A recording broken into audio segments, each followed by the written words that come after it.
So good morning everyone. My name is Abhay Singh and I welcome you all in today's video analysis of The Hindu. Today is 4th of September 2024 and we'll start with the first news headline for the day. And the first news headline for the day is coming all the way from state of West Bengal where the Trinamool Congress-led state government, where the Trinamool Congress-led state government has, mooted the capital punishment for the rapist in this state. So let's discuss something about this particular amendment which is brought by the West Bengal state government. So basically, Section 64 of the Bharatiya Nyaya Sanhita talks about the offense of rape. Section 64 of the Bharatiya Nyaya Sanhita 2023 talks about the offense of rape. Now, there have been certain state amendments which have been made by the virtue of the Prajita Women and Child West Bengal Criminal Laws Amendment Bill 2024. And under this amendment, the provision for enhanced punishment have been made for the offences of rape, gang rape, and rape that result in death of the victim or leaves her in a vegetative state, rape by a police officer or public servant or manager of a home, and rape by repeat offender. So these are the various categories for these categories of offences, the punishment or the death penalty has been a death penalty have been suggested. Now let's discuss few more things. Section 64 clause 1 of the Bharatiya Nyaya Sanhita specifically talks about the punishment that uh, 10 years that may extend it to life and fine. Now the amendment which is brought by the West Bengal government has proposed a death sentence. Then under 64 clause 2 rape by police officer or public servant. Then also we have the provision of life imprisonment and death sentence. Then rape that causes death or persistent vegetative state. Then the punishment is death sentence. Now this is the most important provision that you have to keep in mind, that under section 66 of Bharatiya Nyaya Sanhita, the punishment for rape causing death or persistent vegetative state of the victim. This will lead to a 20 years imprisonment or life imprisonment or a death sentence. Now the West Bengal government has provided only death sentence. So if now somebody in West Bengal will commit rape, and that if that particular act of rape will leave the victim dead or will leave the victim in a vegetative state, then that particular accused will be given the death sentence. So now this was the need of the hour, and West Bengal government has rightly done it after the unfortunate accident of 9th of August, after the not the accident but the incident, after the unfortunate incident of 9th of August 2024, there was this pan India strikes and protest by the doctors and various organizations.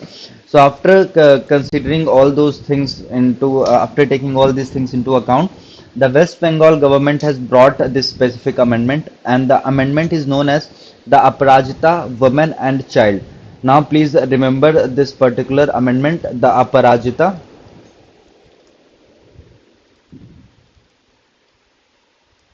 Women and Child, West Bengal Criminal Laws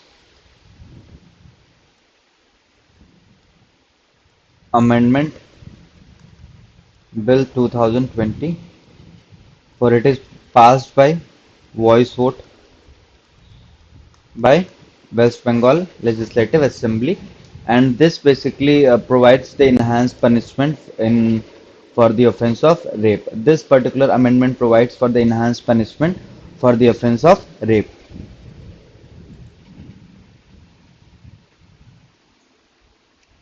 Now from eastern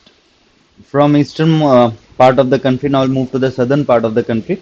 Now there is this tragic floods in Andhra Pradesh is in our state of Andhra Pradesh. So till date, 4.15 lakh people have been affected because of these floods, and also the government of Andhra Pradesh is working tirelessly uh, in combating, is working tirelessly, actually working tirelessly. So these incidences of floods are coming all the way, is happening all around the country. Either we take the example of state of Gujarat, or we take the example of Andhra Pradesh, or we take the example of Mumbai. There have been floods all around the world, all around the country, and these floods are, happening in the later part of the monsoon period. So this is one important news that is coming all the way from Andhra Pradesh. Now this is the third important news headline for from page number one. And this particular news headline is very important because World Bank has given a hike to India's economic growth projection. Now, earlier the projection which was estimated by the World Bank was at 6.6%, but now the World Bank has hiked the economic growth projection of India at the 7% for the financial year 2024-25. Earlier, the prediction was at the 6.6%. So this is one good news that is and this particular news is very important for India because the World Bank itself has projected the enhanced economic growth for the financial year 2024-25. Earlier, the World Bank has predicted that the growth rate will be at 6.6%, but now the World Bank has predicted that the growth rate will be at 7.0%. So this is for financial year 2024-25. Now we'll move to the next important news headline for the day. We are into the state section as well. We are into the state section. We are on page number three. So there is no important news from the state section except this particular arrest which have been made by the Enforcement Directorate. And the Enforcement Directorate, this news is not important, just this is a kind of passing remark. So Enforcement Directorate has arrested the MLA of Aam Aadmi Party, Mr. Amanatullah Khan, in connection with the money laundering cases, and also the claim of Enforcement Directorate is that Mr. Amanatullah Khan has made a lot of ill-gotten money during his tenure as the MLA, and also he has used and he has, kind of exploited his position. He's exploited his position as the Waqf chief, and he has exploited his position to buy the different and various properties. So this is one news that is important. Now we'll move to the next important news.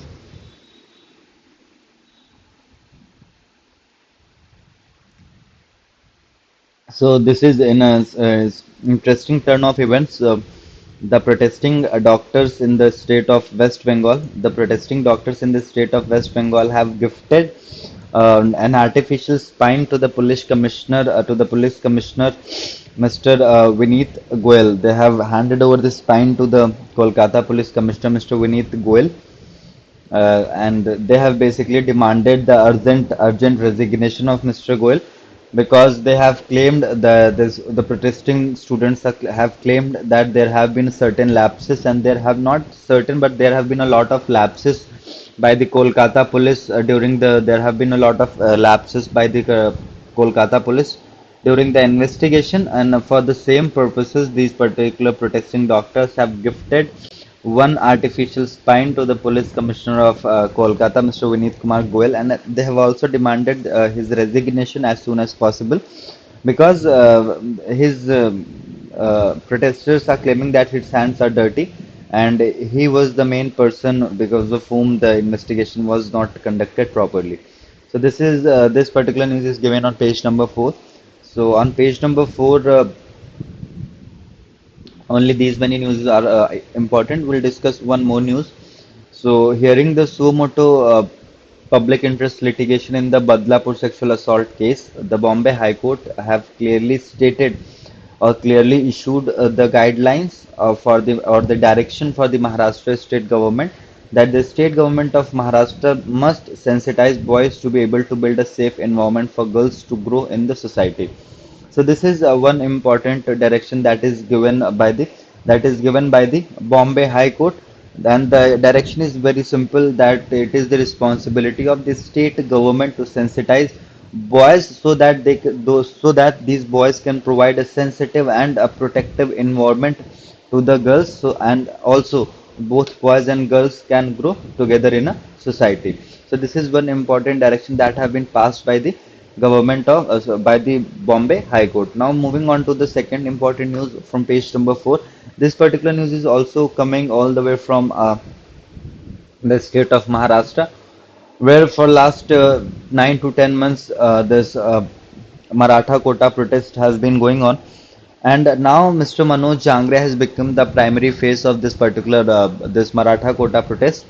Now, this particular leader, Mr. Manoj Jarange, have clearly stated that the Deputy Chief Minister of Maharashtra, Mr. Devendra Fadnavis, is a Maratha hater. He is a Maratha hater, and he also claimed that Manoj Jarange also claimed that no policy in state of Maharashtra can go, or nothing can happen in the state of Maharashtra without the approval of Mr. Devendra Fadnavis, and basically he's a Maratha hater. That's why he's not listening to the demands of the Maratha people. Now the situation has also become very interesting for Bharatiya Janata Party in the state of in the state of Maharashtra. The reason is very simple. First, this particular protest that is going on for the very long period of time, and also the second reason is that the recent collapse of the statue of Shiva Chhatrapati Shivaji. So the recent collapse have also kind of pushed BJP, and all these things are happening just before few months of state assembly elections in Maharashtra. So this is going to be a tough fight for Bharatiya Janata Party in the state of Maharashtra, because of only one reason, nothing is going in their favor. They have also uh, now this particular leader, Mr. Manoj Jarange, have called Mr. Devendra Fadnavis, who is the Deputy Chief Minister of Maharashtra, that he is the Maratha hater people. So things are going to get difficult for Bharatiya Janata Party in the state of Maharashtra. So this is the one important news that we have covered. Now we have seeing a lot of advertisement. So now this is our first article. So today we are discussing two articles, which is the first one is authored by Sukanya Thapliyal, and she is the policy expert with the Kua Advisory Group, New Delhi. And now we have the second article that is authored by Mr. Sam Petroda. He is a telecom technocrat with 60 years of experience, an inventor, policymaker, and global thinker. And he is also the same person who have suggested for this wealth redistribution and all those things. And actually he was ousted by the Indian National Congress before the elections, but after once the elections got over, Mr. Pitroda was accepted by Indian National Congress. So this is the basic introduction of our basic introduction of the authors. So let's discuss this particular article. Let's discuss first editorial for the day. So let's understand this particular article in a nutshell. This is going to be a fine approach. So basically, this particular article solely focus on the AI governance and how India can, how India can shape various policies of AI governance. And also, then this author, Ms. Sukanya Thapliyal, has done a very fine thing. She has done a very fine thing. Basically, she has stated that how India have played a strong role during the policy making related to various domains.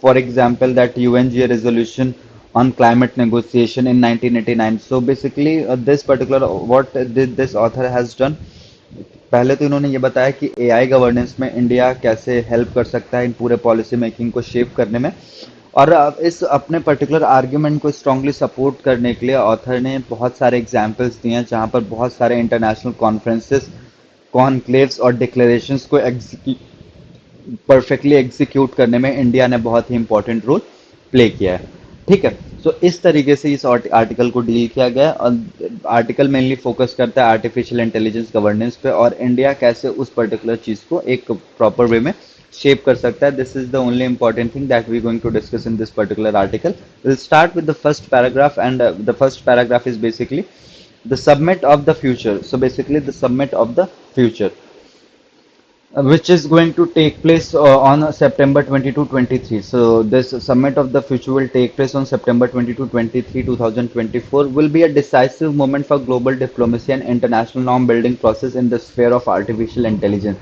Now the summit of future is solely focused on the in the domain, in the sphere of the artificial intelligence, and also how this particular thing can be regulated.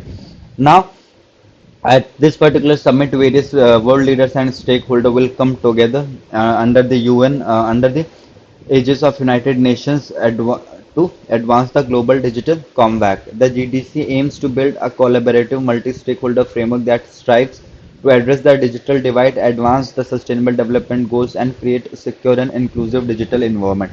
So this is the main task of this Global Digital Compact GDC. The main task of this GDC is to build a collaborative multi-stakeholder framework that strives to so basically the main objective of GDC is to to make sure the participation of all these stakeholders, and the main objective of this SDG is to achieve these sustainable development goals and create a secure or a strong inclusive digital environment.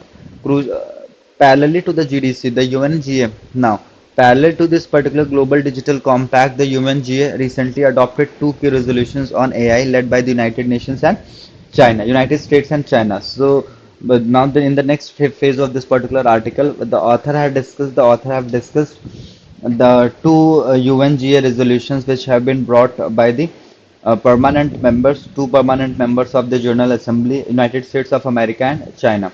So let's focus on these resolution. So the first resolution was brought by the United States of America, and this particular resolution focuses on the safe, secure, and trustworthy AI for sustainable development.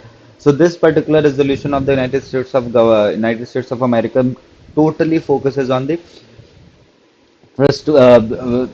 Basically, we have to we have to make use of the AI for the sustainable development, safe, secure, and trustworthy AI for sustainable development, advocates a harmonized approach to AI governance and encourages member countries to develop shared ethical principles. So this is one important news that you have to remember. The first resolution was brought by USA was related to safe, secure, and trustworthy AI for sustainable development. On the other hand, this China-led resolution was basically related to enhancing cooperation on capacity building of AI. So basically, the resolution which was brought by China was basically related to capacity building of AI, whereas the resolution which was brought by the United States of America was related to trustworthy use of AI for sustainable development. So these are two resolutions which were brought by the United States of America and China. Uh, Now, as the UN is emerging as the apex forum for shaping and harmonizing global standard on AI, something not entirely unexpected given the impact of AI on market and societies. The UN offers an inclusive platform to articulate challenges, reconcile diverse national interests, and promote international cooperation mechanism. India has an active and long-standing engagement at the UN and strategic engagement at the G20 and Global Partnership on AI on artificial intelligence. So how basically this particular organization, the United Nations, is growing when it comes to artificial intelligence. Now the role of United Nations becomes so big because the United Nations basically offers an inclusive platform, and the only reason why the importance of United Nations becomes so the why this particular organization even becomes so important, because 193 members are the part of the United Nations. So this is the only multilateral organization with these many active members and with such a continuous functioning. So basically, the role of UN is going to be great, and also the kind of role that India is going to play in shaping this global partnership on artificial intelligence. So this have been discussed again. Not a lot of important things. Not a lot of things are important under this particular article, but again, they might ask this particular question in various forms. Like recently, the Microsoft is building the world's largest supercomputer, AI supercomputer, and the name of the supercomputer is Stargate. And the value of this specific supercomputer is uh, $100 billion. So by quoting any passage from this particular specific article, they might ask more questions related to artificial intelligence. So basically, you have to keep each and everything in your mind. Now in the next phase of this particular article, the author has given examples when India has played a very important role in executing international in executing international agreements and conventions. Now, India positioned itself as a key player in climate negotiation following the UNGA Resolution 44 by 207 in 1999 and contributed to integrating the principle of common but differentiated responsibilities, which acknowledged that developed countries support the primary responsibility for climate change. So basically, this particular author has tried to mention one very important fact that India has already played an important role so many times. So this is not going to be this is not going to be a first time for India that we are having such a discussion. India also played a pivotal role in forming coalition of developing countries and ensuring that their perspective are adequately represented throughout negotiations. India created the Green Group Alliance comprising 72 like-minded developing countries at the first conference of the parties under UNFCCC to counter demand from the developed countries to have stringent commitments on developing countries. So basically, this is another example given by the author where India have played one important role in executing in kind of building pressure and also executing something very important. So this is one aspect that we are going to deal now. As a global south country, India becomes very important for the entire world. As a global south country, India grapples with structural inequalities in the AI innovation landscape. This includes the lack of advanced computing infrastructure. So this is a fact, and we cannot change this fact. Why we are having such why we are facing such inequalities in our AI innovation landscape? The reason is very simple, because we do not have that kind of advanced computing infrastructure which is possessed by United States of America and China. So that's why we face a certain kind of problems when it comes to artificial intelligence. Now moving on to the second important point, just as India advocated differential needs for responsibilities in climate agreements, it must now ensure that discussion around AI governance include considerations of equity, accessibility, and fairness. So now the next important analogy which is given by this particular author, and the analogy is very simple. The analogy is basically when the resolutions and all these agreements were related to the climate change, तब India ने क्या किया था कि जो developing countries हैं उनको basically उस सारे जो बहुत सारी डेवलप्ड कंट्रीज हैं उन्होंने क्या किया कि क्लाइमेट को पूरी तरीके से स्पॉइल किया और उसको पूरा इन्वायरमेंटल प्रॉब्लम्स को इंक्रीज किया। ठीक है, अब उसके इफेक्ट पूरे ही वर्ल्ड को देखने को मिल रहा है। अब आप ऐसा नहीं कह सकते ना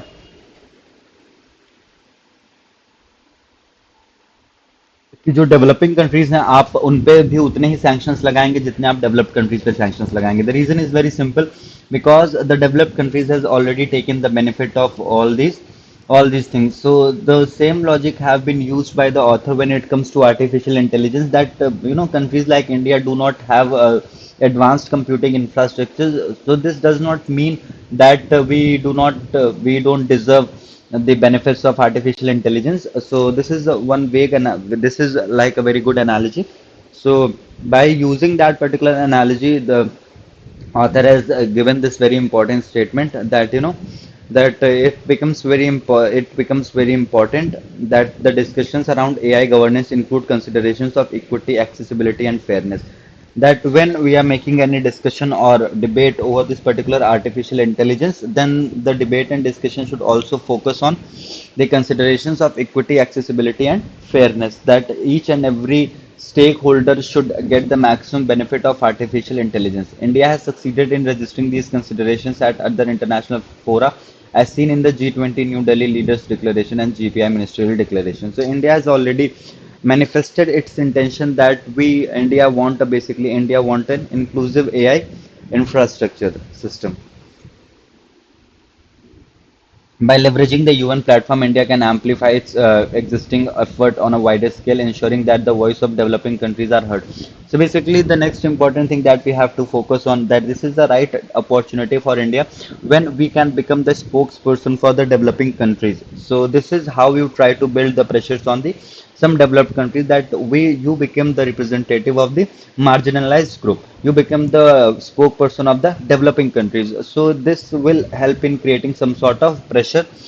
Now India should push for more equitable access to AI technology, building technical capacity, and creating institutional mechanism for knowledge sharing to ensure that all countries can harness the benefits of AI. So basically, the next thing that author has suggested is that we should push for a more equitable approach, so that the reason is very simple, so that more and more developing countries can take the benefits of take the benefit of artificial intelligence, and India should also advocate a more comprehensive and inclusive approach to AI governance that respect human rights, aligns with existing international laws and standards, and ensure that AI systems are designated to be inclusive, fair, and representative of diverse global perspective now. So basically, this particular author has given the last suggestion that what India should do. So basically, that India should advocate for a comprehensive and inclusive approach to include more and more developing countries, and also that the policies which are related to artificial intelligence should be made in such a way that those policies should basically respect the human rights, and those policies aligns with the human interest and international laws and standards. So India's advocacy for a fair and inclusive AI governance framework is also crucial in context of a bipolar dynamics between the US and China, where both countries are driving the AI governance discourse to advance their strategic interests. So basically, we have to keep one thing in mind. We have to keep one thing in mind that both China and United States of America have their own interest when it comes to artificial intelligence, and they have also made a lot of progress when it comes to artificial intelligence. So India should advocate for a more inclusive approach. Now we'll focus on the second article, which is related to this rising income inequality. So we are basically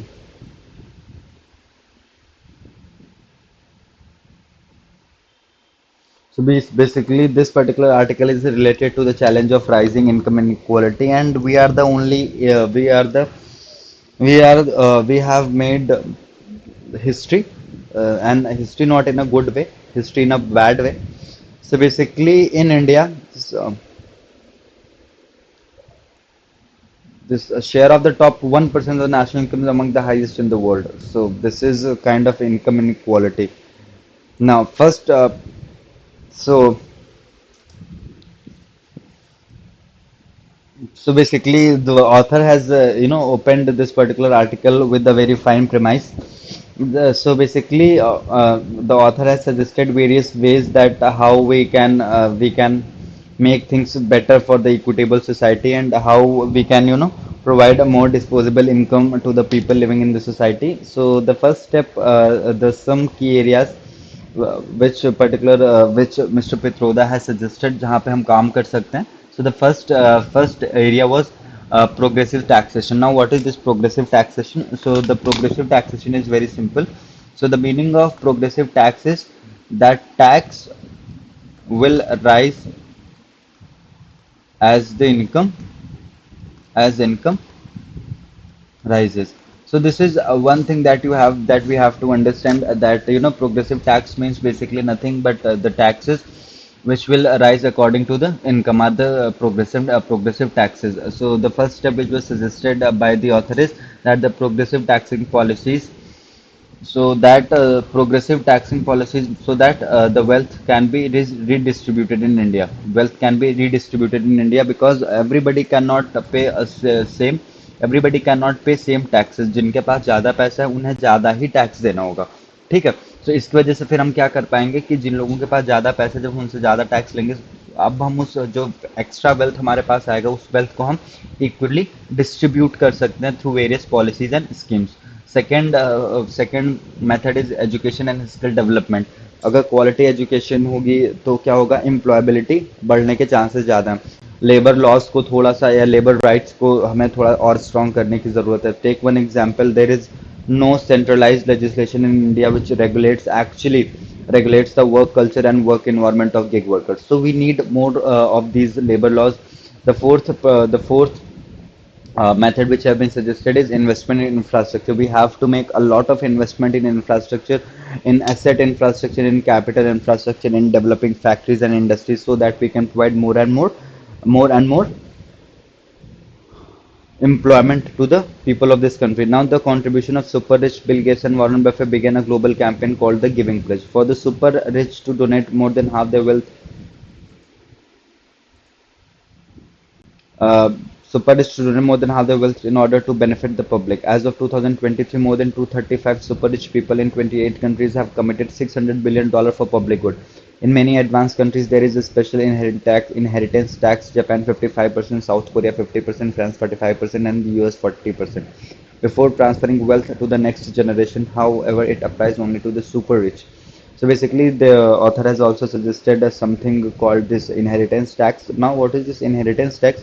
When wealth is transferred from one generation to another generation, then there are certain taxes imposed. Then certain kind of tax is imposed, and this particular tax is imposed only on the super rich people. So Mr. Petroda has suggested that India should also adopt the policy of this inheritance tax when one particular super rich person will transfer his wealth from one generation to another, then that particular person have to pay certain kind of inheritance tax, the share of the top 1%. Now, this particular statistics is very disturbing.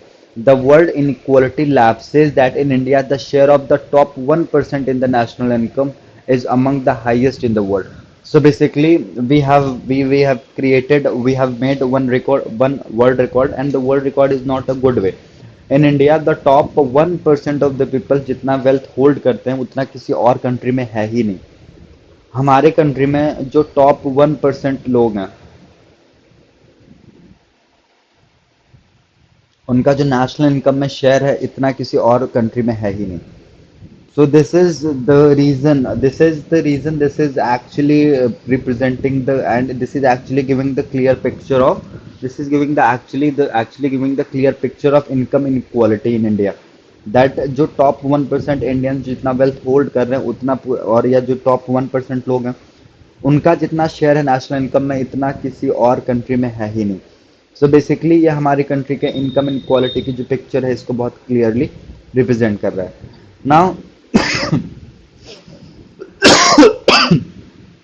and when we talk about equality, income inequality, then inclusion becomes very important. Now, what is this inclusion? That you have to include, include members from all the domains.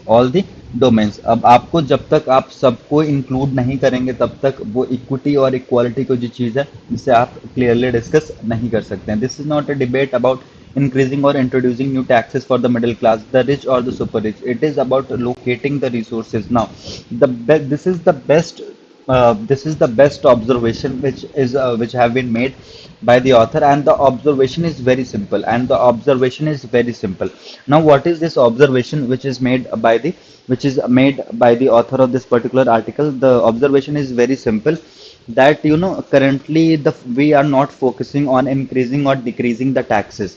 Currently, we should not focus on increasing and decreasing the taxes, but we should focus on another important thing, and that important thing is basically that we should try to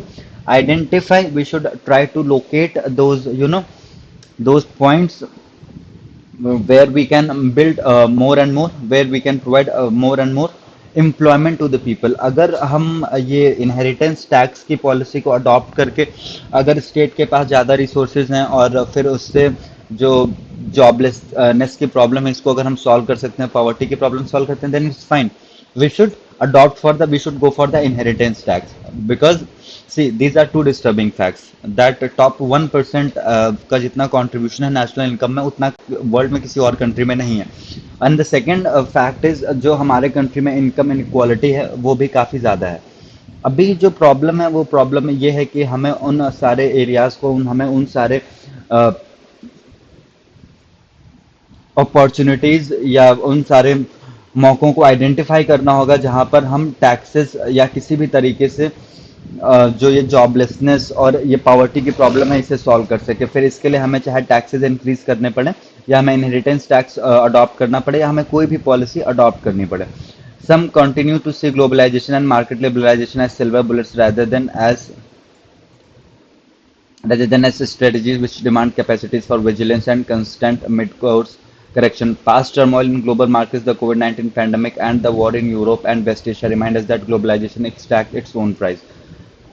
To me, the Gandhian model of development with the focus of decentralization, local needs, local talent, local resources, local production is small is beautiful. makes huge sense in hyper-connected world in order to ensure local employment and prosperity in India. So the author has suggested that we should go for we should adopt this Gandhian model of development, which is solely which the primary focus of this Gandhian model is this this Gandhian model focuses on the local talent and the local development. So this was the one article that is important. Now with where the future lies. So the next last important aspect was that where the future lies. So AI dominated will come from future jobs even in the AI dominated will come from food, education, health services, tourism and manufacturing. In fact, young Indians. So I always believe this that artificial intelligence will affect the will affect this sustainability and job employ and the employability. But again, we have to understand one thing, and this is a fact that artificial intelligence will never replace goods. Artificial intelligence will always replace services. So if we want ourselves to be if we want ourselves to be least affected by this particular thing, then we can do only one thing, that we should invest more in the manufacturing sector, because at the end of the day this is the limitation of artificial intelligence, that it can only replace services, it will never replace good. Suppose if you have a certain kind of fever and you need a paracetamol, then if you want to remove that particular headache, if you want to get rid away with that particular headache, then you have to consume a paracetamol. So basically, artificial intelligence will never replace the paracetamol in itself, but yes, it can replace the workers who are manufacturing this paracetamol. So this is the basic understanding that this is the basic limitation of artificial intelligence, that it will never replace goods, it will only replace services. So now there have been the reports that there have been various kind of drone attacks in Manipur, and the situation of Manipur is not improving at all, and the kind of insensitiveness which is showed by the central government is also very grave, that even after performing so poorly in the Lok Sabha elections, the central government had, the eyes of the central governments are not open yet. They are yet to make a statement. The Prime Minister is yet to visit the state of Manipur. So this is one thing that we have to understand. And also, um, to boost the Jaipur's UNESCO heritage to boost UNESCO's heritage sites in Jaipur. The heritage conservation and development of the walled city of the Jaipur, which was declared the UNESCO World Heritage Site in 2019, will be taken up with a budgetary expenditure of rupees 100 crore. So for this walled city of Jaipur, which was included in UNESCO World Heritage Sites in 2019, the budget of 100 crore have been allocated for the same. Now we are moving on to the next important aspect of today's newspaper, and the second important aspect of today's newspaper is that the central government has given the central government or the Defense Acquisition Council, the DAC, which is chaired by the Defense Minister of India, Mr. Rajnath Singh, has given the approval for uh, long procurement process for 10 capital acquisitions, a proposal amounting to 1,44,716 crore. So basically, this Defense Acquisition Council, which is chaired by Defense Minister Rajnath Singh, has given approval for the 10 capital acquisition proposals, which are worth 1,44,716 crore. Now, also, this second news is related to this particular web series, IC814 web series, which was released recently on Netflix. So there have been one major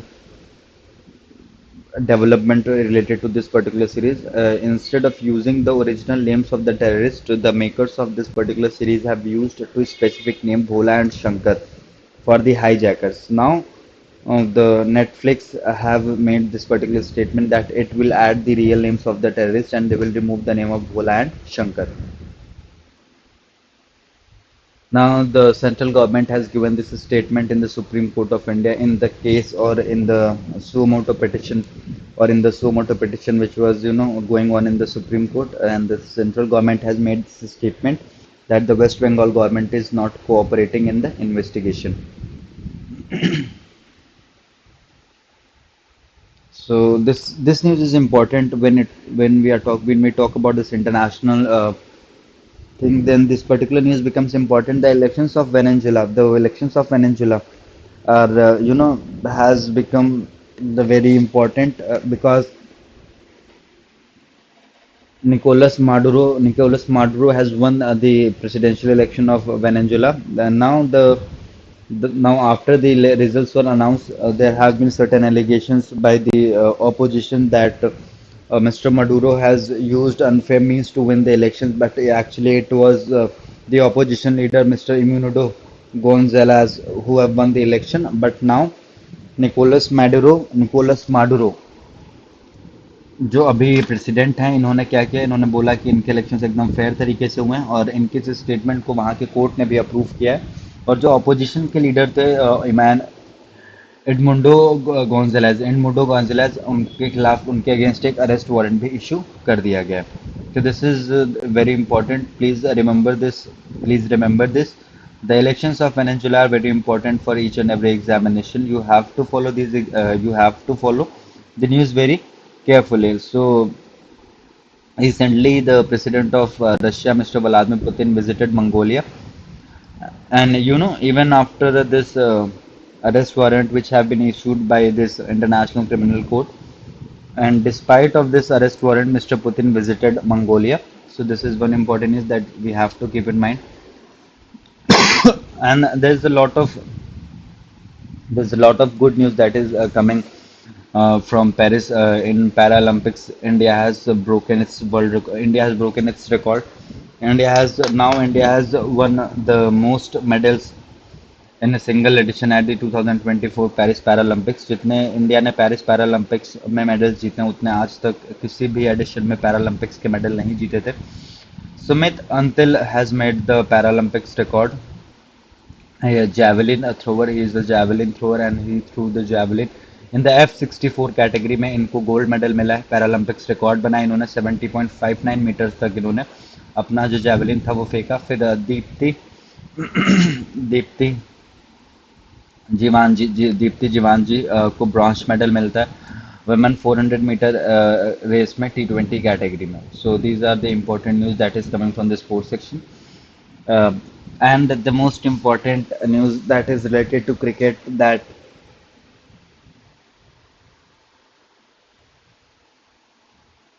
actually Bangladesh has defeated Pakistan with 2-0. Bangladesh has defeated Pakistan in a 2-0 in the test series. So this is the one historic and interesting news for the cricketing world, that Bangladesh has defeated the Pakistan cricket team. So with this we have completed the news analysis of 4th of September 2024. If you have any questions, then you can punch in the comment section. We'll definitely come back with those questions. And thank you so much for watching today's video analysis. We'll meet in another session.